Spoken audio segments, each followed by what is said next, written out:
Oh, oh.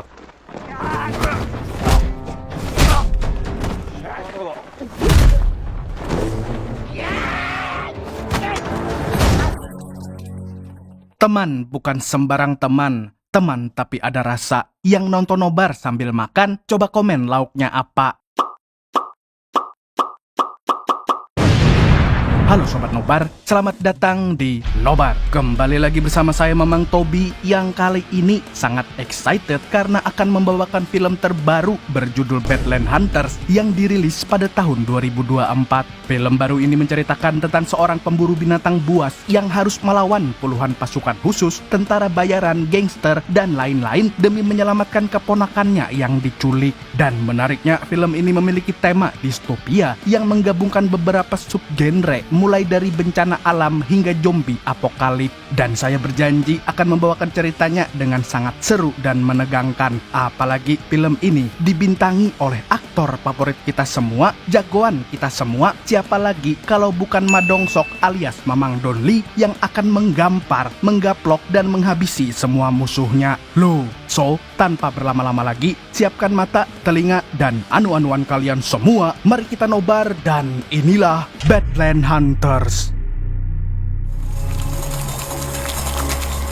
Film dimulai dengan keadaan yang mencekam, di mana ada seorang dokter bernama Yang Gisu yang berusaha menghidupkan lagi mendiang putrinya.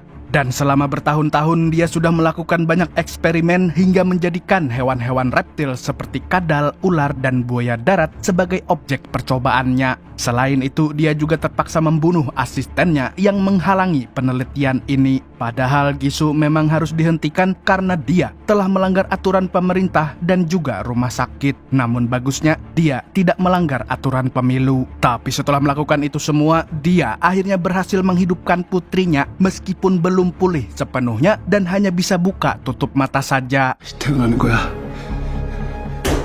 Tidak berselang lama, atasannya datang bersama pasukan khusus yang ditugaskan untuk menangkapnya. Tapi sebelum itu terjadi, Gisu menyuntikkan serum hasil eksperimen ke tubuhnya sendiri karena dia ingin membuktikan bahwa usahanya selama ini tidak sia-sia. Melihat itu, para pasukan khusus pun langsung menangkapnya sebab Gisu semakin terlihat seperti orang yang gila kekuasaan. Namun tiba-tiba tanpa adanya prediksi BMKG, inilah yang terjadi.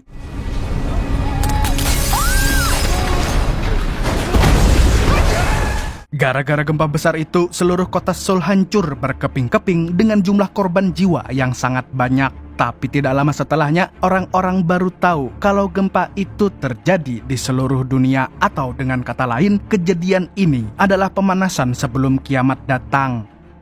3 tahun kemudian, dunia sudah berubah total, di mana populasinya menurun drastis sebab terjadi kemarau panjang dan kelaparan. Karena setelah gempa besar, semua sumber air dan makanan telah habis, sehingga manusia harus bertahan hidup dengan segala cara. Bahkan, ada yang terpaksa menjadi kanibal. Akan tetapi, sebagian besar orang mencari makan dengan berburu binatang buas, seperti yang dilakukan oleh pemuda bernama Jiwan ini. Di sini, dia terlihat sedang membidik seekor buaya darat yang berukuran sangat besar dengan sebuah panah api. Ketika buaya itu sudah tumbang, Jiwan mendekatinya secara perlahan untuk memastikan lagi kalau binatang sasarannya benar-benar mati. Tapi ternyata buayanya masih hidup dan langsung mengejar Jiwan saat itu juga. Lalu tidak berselang lama, ada seorang bapak-bapak yang saya kenal sekali tiba-tiba menarik buntutnya dan langsung bergelut dengan binatang buas tersebut.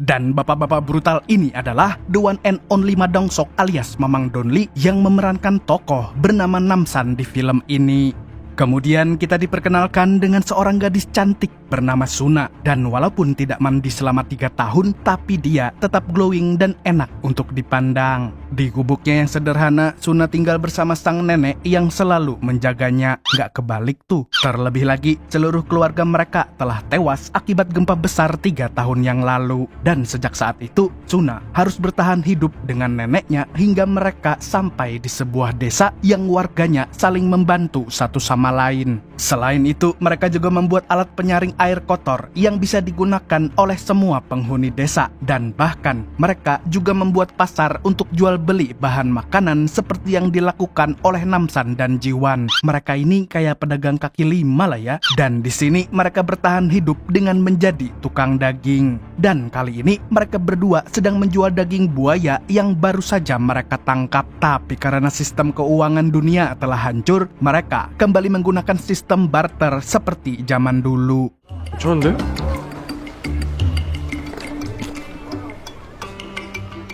Dan karena sistemnya adalah barter, artinya benda seperti emas sudah tidak ada harganya lagi. Maka dari itu, Namsan menolak perhiasan milik salah satu janda yang ada di sana yang ingin membeli buntut buaya. Buntut buaya lezat kok mau ditukar sama emas? Yang bener aja, rugi dong.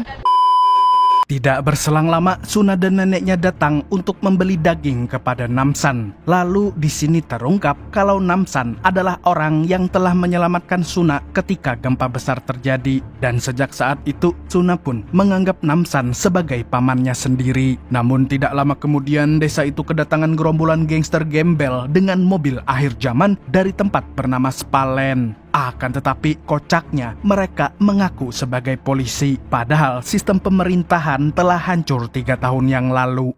거기 잠실 경찰서에서 나왔어요. Mereka kemudian menangkap beberapa warga yang dituduh sebagai penjahat. Tidak berhenti di situ, mereka juga ingin menangkap Suna karena masih muda, cantik, dan idaman cowok Gemini. Jiwan yang melihat itu pun tidak tinggal diam. Dia langsung menerjang para jamet itu demi menyelamatkan gadis yang dia sangat sukai.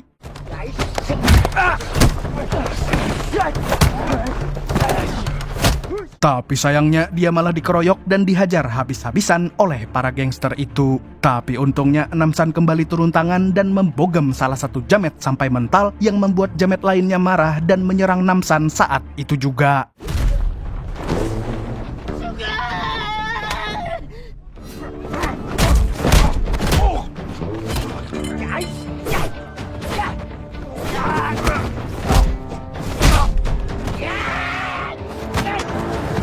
Dan seperti biasanya, Namsan hanya butuh tangan kosong untuk menghantam dan mengalahkan semua lawannya. Setelah itu, Namsan menginterogasi salah satu jamet itu yang ternyata adalah anak buah dari musuh Namsan yang bernama Tiger. Dan setelah tahu identitas Namsan, para gangster pun langsung ketakutan. Lalu di saat sedang menginterogasi, Namsan melihat botol milik si jamet yang berisi air bersih. Sontak, Namsan pun bertanya dari mana si jamet mendapatkan air tersebut. Dan jamet itu pun menjawab kalau dia mendapatkannya dari sebuah apartemen yang tidak roboh setelah gempa. Dan sepertinya tempat itu adalah satu-satunya bangunan yang masih berdiri dengan sangat kokoh. Lalu setelah mendengar penjelasannya, Namsan melepaskan para gangster dan melarang mereka untuk datang ke desanya lagi.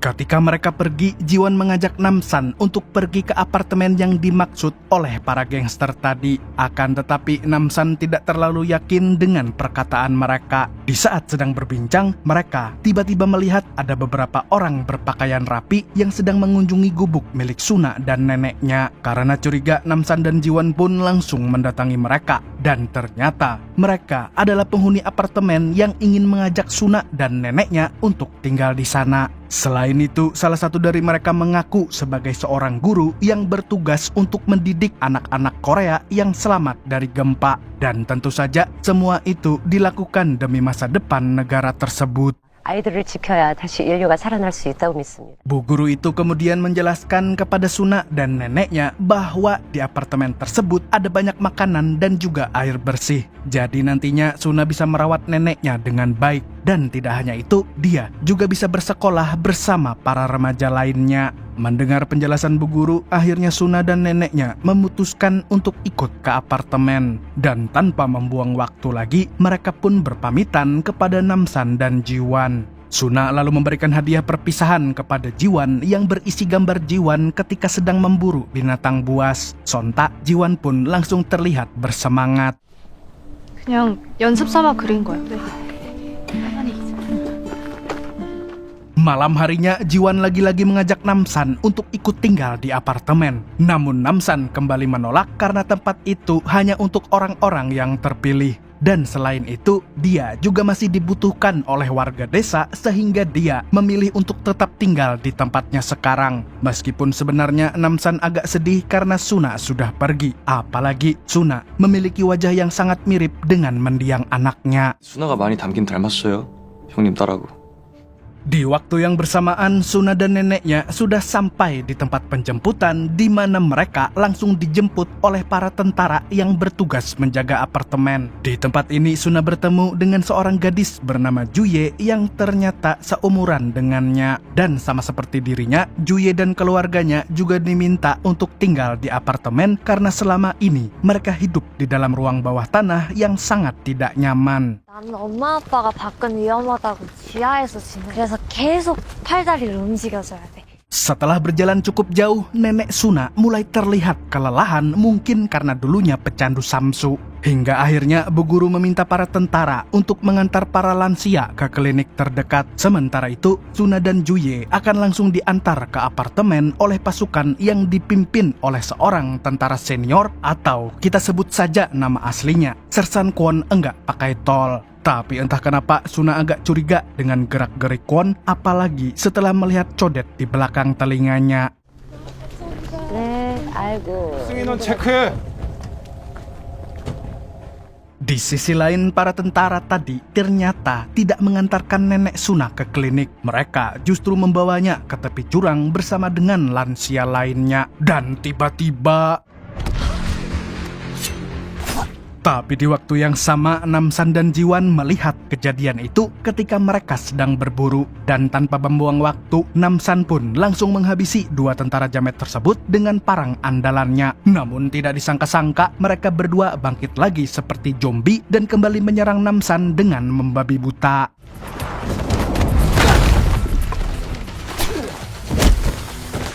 Dalam pertarungan ini, Namsan berhasil menahan salah satu jamet, sedangkan Jiwan justru terlihat sangat kewalahan. Tapi untungnya tentara jamet itu menginjak jebakan Batman yang membuat kakinya tergantung. Tapi dengan brutalnya, si jamet memotong kakinya sendiri agar terlepas dari jebakan. Dan setelahnya, dia kembali menyerang Jiwan. Namun tiba-tiba ada seorang wanita misterius yang datang membantu Namsan dan Jiwan.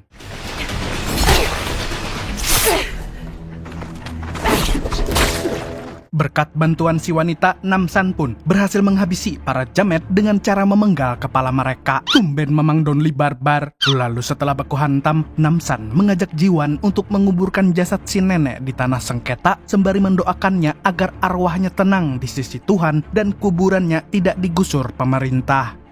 Selepas menguburkan si nenek, Namsan dan Jiwan kembali menghampiri wanita misterius tadi yang ternyata adalah seorang tentara bernama Sersan Lee. Tapi dia bukanlah tentara ecek-ecek, terbukti dengan kemampuan gelutnya yang berada di atas rata-rata. Lee kemudian mengatakan kalau tentara yang menjadi zombie itu adalah mantan bawahannya di pasukan khusus. Dia juga mengatakan kalau apartemen legend yang sering disebut-sebut adalah tempat yang sangat berbahaya. Dan untuk menjelaskan semuanya, Lee pun akhirnya flashback ke tahun sebelumnya di mana dia dan Kwon masih berada di satu pasukan yang sama. Dan pada saat itu mereka sedang mencari orang-orang yang selamat dari gempa untuk dievakuasi ke tempat yang lebih aman. Lalu singkat cerita, mereka menemukan sebuah apartemen yang berdiri kokoh karena dibangun dengan semen 3 roda. Oleh karenanya, mereka memutuskan untuk mengurus tempat tersebut bersama para warga yang selamat dari gempa. 내려가서 생존자들을 찾는다. 네, 알겠습니다. Namun pada suatu hari ada seorang dokter yang datang ke tempat itu. Dan ternyata dokter yang dimaksud adalah Yang Gisu. Rupa-rupanya dia juga berhasil selamat dari gempa. Dan ajaibnya dia sama sekali tidak terluka. Padahal di awal film Gisu dan putrinya tertimpa bangunan rumah sakit. Tidak lama setelah kedatangannya, Lee merasakan kejanggalan di apartemen di mana para anak muda menghilang secara misterius seperti para aktivis di tahun 98. Cuak. Dan ternyata mereka dijadikan objek untuk membuat serum zombie agar Gisu bisa hidup abadi tanpa perlu makan dan minum. Selain itu, Dr. ODGJ ini juga telah membagikannya kepada Kwon CS dan menjadikan mereka mesin pembunuh yang tidak terkalahkan. Lee yang masih punya hati nurani akhirnya memberontak kepada mereka semua.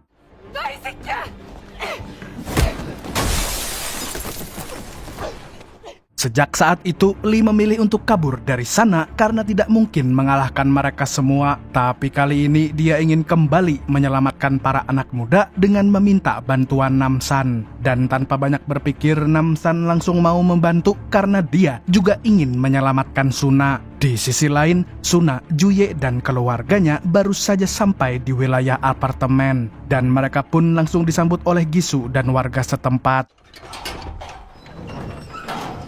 전기 공급도 가능합니다.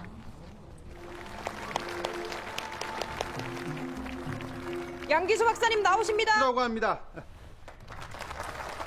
Rupa-rupanya Gisu telah diangkat menjadi pemimpin di apartemen dan memiliki hak untuk membuat aturan bagi semua warganya. Tapi sampai saat ini, para warga belum tahu sifat asli Dr. ODGJ ini karena Gisu selalu berpura-pura baik di depan mereka seperti capres menjelang pemilu. Setelah menyambut kedatangan Suna dan warga baru lainnya, dia menyuruh para tentara untuk mengantarkan mereka ke kamar masing-masing. Dan seperti kata orang, di apartemen itu memang ada sumber air bersih.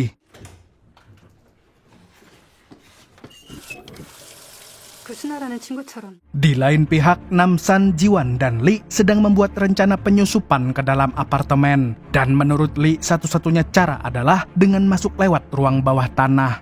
Tapi Namsan tidak mau bertindak secara gegabah. Dia justru ingin meminta bantuan dari seorang bos gangster yang sering keluar masuk dari wilayah tersebut. Dan orang itu adalah Tiger yang tidak lain adalah musuh bebuyutannya. Namun di waktu yang bersamaan, Tiger dan anggota gengnya ternyata sedang mengadakan tarung ilegal di wilayah Spalen, di mana dia menantang geng musuh yang memiliki anggota mantan narapidana. Tapi karena pertarungannya tidak sesuai dengan kesepakatan, akhirnya dua geng ini pun baku hantam dan saling membunuh satu sama lain.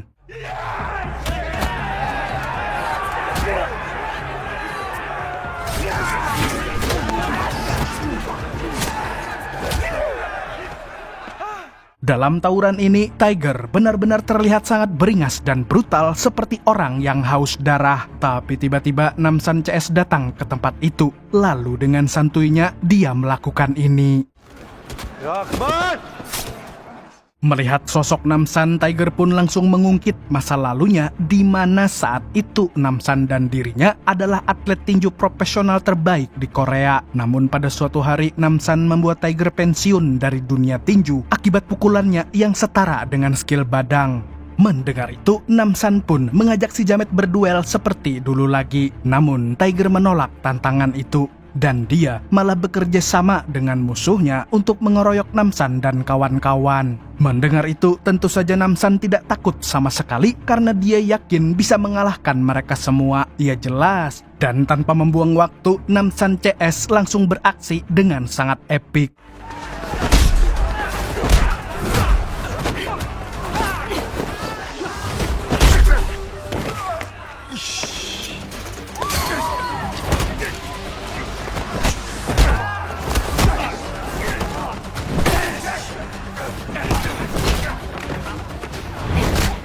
Hanya dalam hitungan detik, Mamang Namsan CS mampu membabat habis para Jamet. Selain itu, mereka bertiga juga berhasil mengeluarkan semua sandera yang diculik oleh gengnya Tiger. Sementara itu, Tiger pura-pura pingsan agar tidak dibogem oleh Namsan.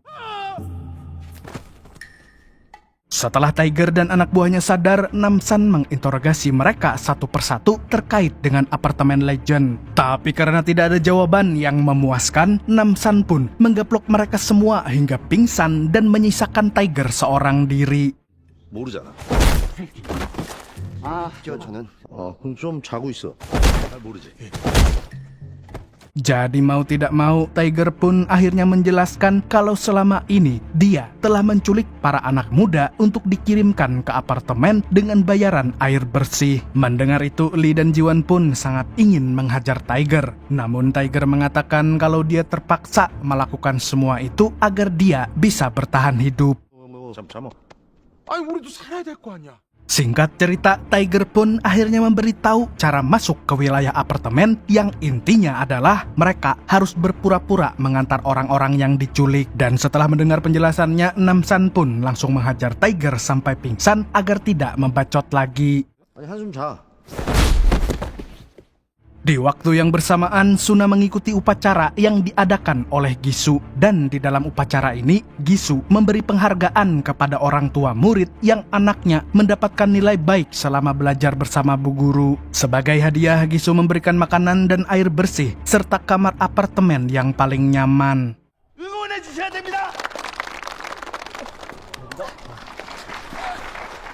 Selepas mengikuti upacara, para murid diarahkan ke lantai 8, sedangkan orang tua harus tetap tinggal di lantai bawah dan mereka akan hidup secara terpisah. Akan tetapi, orang tua boleh bertemu anaknya asalkan mereka izin terlebih dahulu. Dan ketika mendengar aturan itu, Suna semakin merasa curiga kepada orang-orang yang ada di apartemen tersebut. Setelah para murid naik ke atas, para orang tua diarahkan ke basement di mana mereka harus bekerja sebagai penyaring air kotor seperti penghuni lainnya.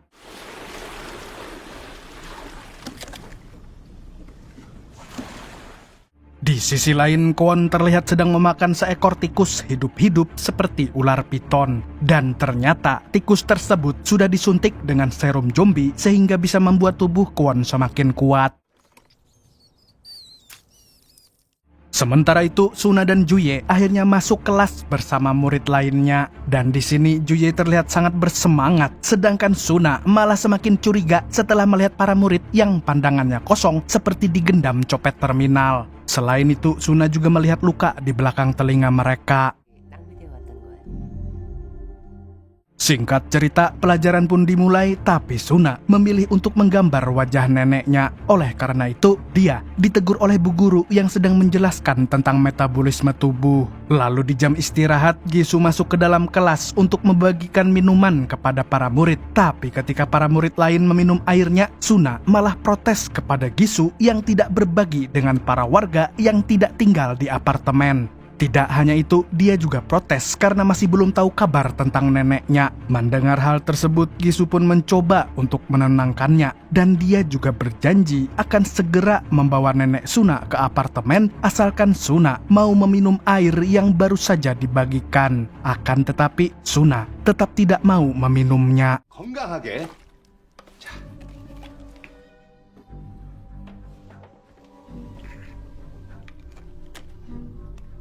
Malam harinya, Gisu mendapatkan komplain dari Kwon karena dua anak buahnya belum juga kembali setelah membunuh nenek Suna. Dia belum tahu kalau mereka sudah tewas di tangan Namsan. Selain menanyakan itu, dia juga membujuk Gisu untuk mempercepat eksperimennya. Karena jika tidak, sumber makanan dan air lama-kelamaan akan habis sehingga dia membutuhkan serum yang lebih permanen agar bisa hidup selamanya tanpa makan dan minum. Tetapi Gisu memintanya untuk bersabar sebentar lagi. Di waktu yang sama, Suna diam-diam keluar dari kamarnya dan berniat untuk kabur dari sana.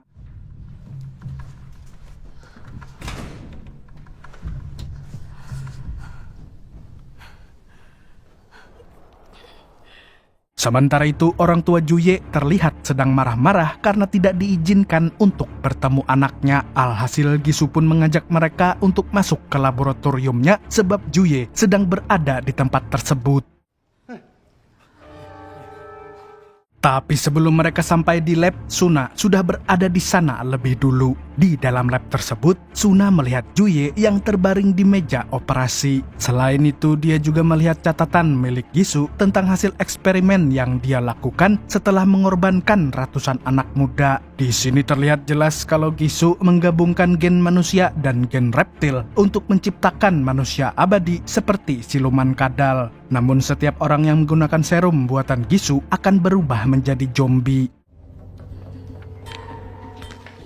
Lalu tidak berselang lama, Gisu CS masuk ke dalam lab sehingga Suna pun terpaksa bersembunyi saat itu juga. Dari tempat persembunyiannya, Suna melihat orang tua Juye yang khawatir dengan keadaan anak mereka. Tapi di sisi lain, Gisu memperlihatkan jasad anaknya yang membuat semua orang sangat terkejut. Dan ternyata anak Gisu masih hidup dengan kondisi badan yang mirip kuyang. Melihat itu, orang tua Juye pun semakin takut kalau anaknya akan bernasib sama. Alhasil, mereka pun berusaha untuk menyelamatkannya. Tapi tiba-tiba Juye mengalami kejang-kejang dan muntah seperti orang yang mabuk Stella jeruk hingga gadis itu tewas dengan sangat mengenaskan. Dan tentu saja Gisu sangat marah karena eksperimennya belum selesai. Sampai akhirnya Dr. ODGJ itu pun mengamuk dan menghabisi orang tua Juye dengan sangat brutal.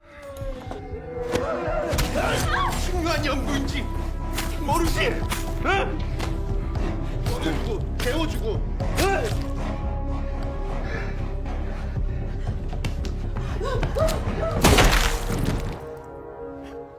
Setelah membunuh, Gisu membuka salah satu tirai di dalam lab dan sialnya dia berhasil menemukan Suna. Dokter Jamet ini kemudian menjadikan Suna sebagai bahan percobaan. Dan sebelum operasi dilakukan, Gisu mengatakan kalau nenek Suna sudah tewas. Mendengar kabar itu membuat Suna sangat marah. Tapi di waktu yang bersamaan, Gisu langsung menyedot kelenjar dari tubuh Suna. 신인류가 도래하려면 나약한 인간들은 도태돼야 돼요. Keesokan harinya, Namsan, Jiwan, dan juga Lee sudah sampai di depan apartemen bersama dengan Tiger sebagai petunjuk jalan. Sebelum masuk ke dalam, mereka diperiksa oleh para tentara dan Tiger mengatakan kalau dia membawa beberapa anak muda untuk si Gisu. Namun sialnya, para tentara ini tidak percaya kepadanya. Jadi mau tidak mau, Namsan CS pun memilih cara kedua yang tidak lain adalah menabrak gerbang masuknya.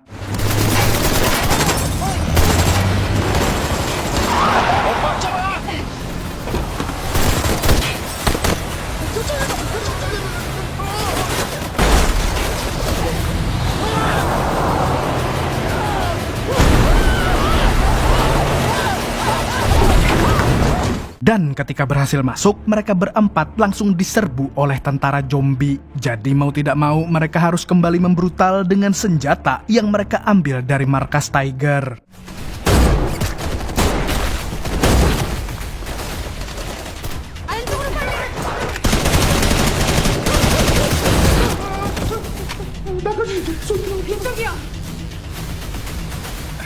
Sedangkan di sisi lain, Kwon dan Bu Guru melaporkan kejadian itu kepada Gisu sebelum Namsan CS naik ke lantai atas. Tetapi Gisu sedang sibuk mengoperasi Suna. Di waktu yang bersamaan, Namsan CS masuk ke basement untuk mengeluarkan bawahan Lee yang dikurung oleh Kwon di dalam sana. Tapi tidak disangka-sangka, ternyata semua bawahan Lee sudah menjadi zombie karena kelebihan serum. Dan yang lebih parahnya lagi, lidah mereka berubah menjadi seperti ular. Lalu tanpa pikir panjang, Namsan langsung menghajar para zombie tersebut dan meyakinkan Lee kalau mereka sudah bukan manusia lagi. Alhasil, pertarungan sengit pun terjadi. 네 부하들이 우리를 별로 안 좋아하는 것 같아.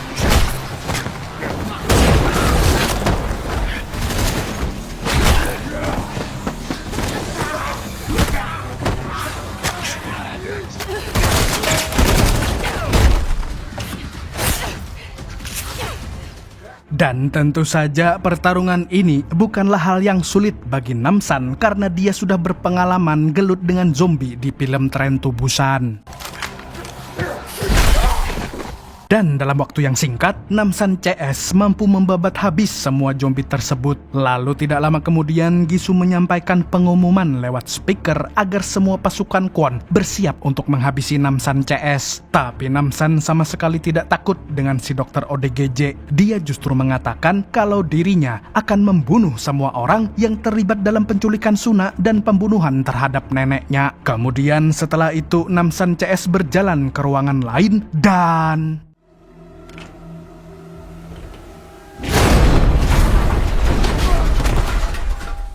야, 무기 챙겨. Mereka lalu merampas senjata milik anak buah Kwon yang sudah tewas. Tapi sialnya mereka tiba-tiba dikepung oleh para Jamet. Alhasil Namsan pun menyuruh Jiwan dan Lee untuk mencari Suna, sedangkan dirinya akan membrutal lagi. Tapi... 어딨어? 아이씨. 야, 지원아! meskipun kesangarannya sempat berubah menjadi gemoy, tapi Namsan tetap maju pantang malu karena yang terpenting baginya adalah membantai para Jamet.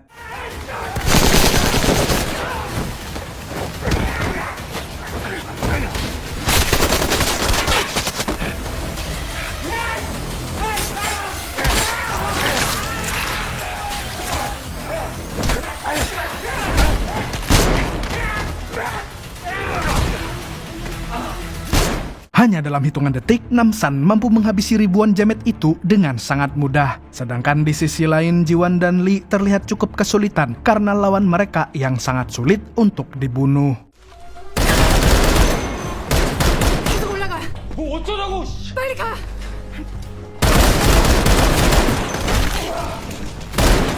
Namun Lee tidak pantang menyerah dan akhirnya mampu menghabisi mereka dengan sisa peluru yang dia miliki. Setelah itu Lee hendak menyusul Jiwan yang naik ke lantai atas, tapi tiba-tiba dia diserang oleh Kwon. Dan sialnya, kekuatan Kwon sudah bertambah 2 kali lipat gara-gara serum terbaru yang dibuat oleh Gisu, sehingga dia bisa menumbangkan Lee dengan sangat mudah. Kemudian jamet itu mengajak Lee untuk bergabung dengan pihak Gisu, namun Lee menolaknya mentah-mentah dan langsung...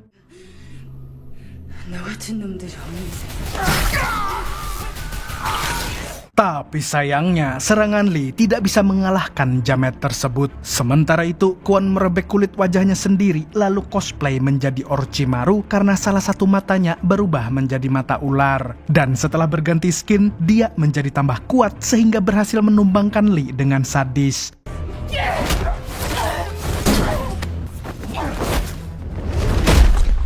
Di lain pihak, Jiwan menerobos masuk ke dalam ruangan kelas dan langsung menghabisi tentara yang berjaga di sana. Dan seketika Jiwan terkejoet karena semua murid menatapnya dengan pandangan kosong seperti anak kos di akhir bulan. Lalu tanpa pikir panjang, Jiwan pun menodongkan senjatanya dan memaksa Bu Guru untuk mengantarkannya ke ruangan Gisu. Namun sialnya, dia malah dicegat oleh Kwon yang berusaha menghalangi jalannya. Beruntung, Namsan tiba di sana tepat waktu. Dia menyuruh Jiwan untuk menyelamatkan Suna, sedangkan dia akan buy one dengan si jamet.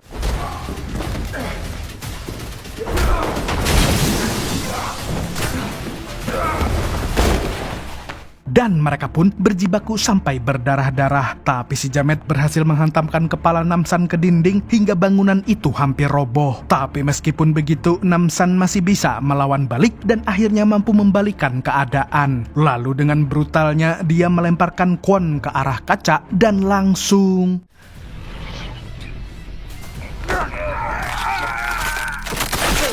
에이씨, 못생겨가지고, 씨. Sementara itu, para murid dan semua penghuni apartemen memilih untuk keluar dari bangunan tersebut setelah mengetahui kejahatan Gisu. Di waktu yang sama, Gisu baru saja menyuntikkan serum dari hasil eksperimennya terhadap Suna. Kemudian, dia berbicara empat mata dengan putrinya dan berjanji akan segera menemukan tubuh yang pas untuknya. Namun tidak lama setelah itu, dia tiba-tiba merasakan kesakitan dan ada bercak luka yang timbul di lehernya. Rupa-rupanya hal itu disebabkan karena Suna tidak pernah meminum air dari apartemen tersebut sehingga serum yang dihasilkan dari tubuh Suna menjadi gagal total. 성분 조절이 중요하다고 했지. 나 그거 안 먹어. Gisu yang murka pun hendak membunuh Suna saat itu juga. Namun tiba-tiba Jiwan muncul sambil menodongkan senapannya. Sialnya, ada anak buah Gisu yang memukul Jiwan dari belakang dan langsung merampas senjata tersebut.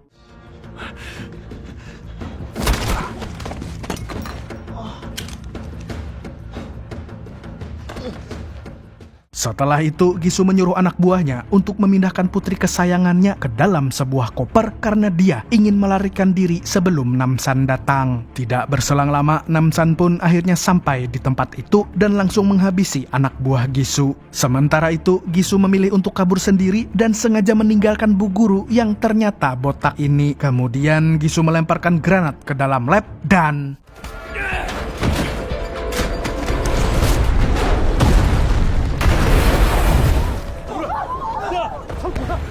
Untungnya, Jiwan sempat melindungi Suna dari ledakan tersebut sehingga mereka berdua selamat dari kematian. Dan Namsan pun membantu mereka untuk keluar dari gedung itu. Di sisi lain, Lee baru saja sadar dari pingsannya dan segera bangkit untuk menangkap Gisu. Tapi ternyata dia tidak perlu repot-repot karena para penghuni sudah mengepung si dokter ODGJ dan langsung mengeroyoknya saat itu juga.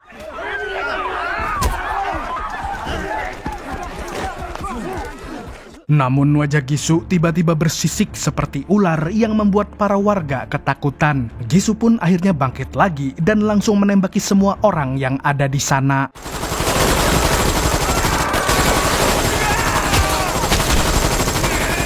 Tapi gara-gara ulahnya sendiri, Gisu harus kehilangan putrinya yang tidak sengaja tertembak. Lalu tidak berselang lama, Suna datang untuk menyadarkan Gisu bahwa perbuatannya sangat mirip dengan Dajjal. Mendengar itu, Gisu pun tidak terima dan langsung menodongkan senjatanya ke arah Suna. Namun tiba-tiba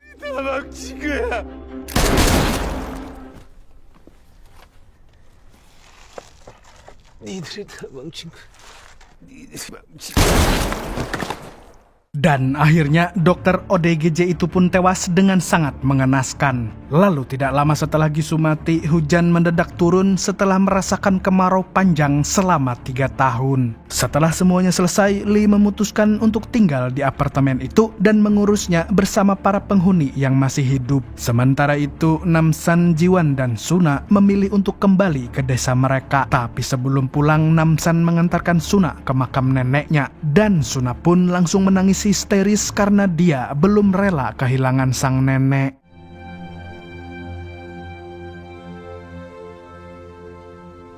Di akhir film, Namsan, Jiwan, dan Suna terlihat hidup bahagia bersama warga desa yang lain meskipun hanya menjadi penjual daging babi, dan film pun tamat dengan happy ending.